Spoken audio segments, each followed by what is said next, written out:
EPF का बड़ा राज खुला। सिर्फ 12% नहीं, अब कमाओ टैक्स फ्री ब्याज और बनाओ करोड़ों का फंड इस सरकारी ट्रिक से। क्या आपको पता है कि सिर्फ नौकरी की सैलरी से ईपीएफ में जमा होने वाले पैसे से ही नहीं, बल्कि आप खुद भी एक छोटी सी ट्रिक से बड़ी बचत कर सकते हैं।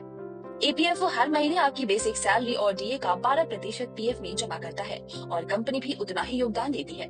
इस पर मिल रहा है 8.25% का ब्याज, जो कोई सरकारी स्कीम से बेहतर है। लेकिन बात यही खत्म नहीं होती।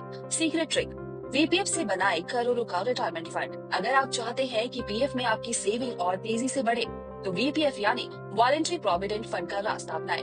ईपीएफ में सीधे योगदान नहीं बढ़ा सकते, लेकिन वीपीएफ में आप अपनी बेसिक सैलरी का 100% तक निवेश कर सकते हैं और उस पर भी आपको मिलेगा वही 8.25% टैक्स फ्री ब्याज। क्या है इसका मतलब? 12% नहीं, अब जितना चाहो उतना पीएफ में निवेश करो और वो भी टैक्स फ्री। टैक्स में तगड़ी छूट। ट्रिपल टैक्स बेनिफिट वीपीएफ को माना जाता है ईईई कैटेगरी में, यानी निवेश पर टैक्स छूट, ब्याज टैक्स फ्री, मैच्योरिटी अमाउंट भी टैक्स फ्री। बस ध्यान रखिए, इनमें 5 साल का लॉक इन पीरियड होता है। उसके बाद बिना किसी टैक्स के पैसे निकाल नहीं सकते। वीपीएफ में निवेश कैसे शुरू करें? बहुत आसान है। बस अपनी कंपनी के एचआर से मिले और बताएं कि आप वीपीएफ में योगदान बढ़ाना चाहते हैं। एक फॉर्म भरना होगा जिसमें आप बताएंगे कि अपनी सैलरी से कितना प्रतिशत पीएफ में देना चाहते हैं। फिर हर महीने सैलरी से अपने तय अमाउंट की कटौती शुरू हो जाएगी। वीपीएफ के नियम भी ईपीएफ जैसे ही, ब्याज दर, टैक्स छूट और निकासी के नियम ईपीएफ जैसे ही है। 5 साल बाद आंशिक निकासी की सुविधा भी ऑनलाइन उपलब्ध है।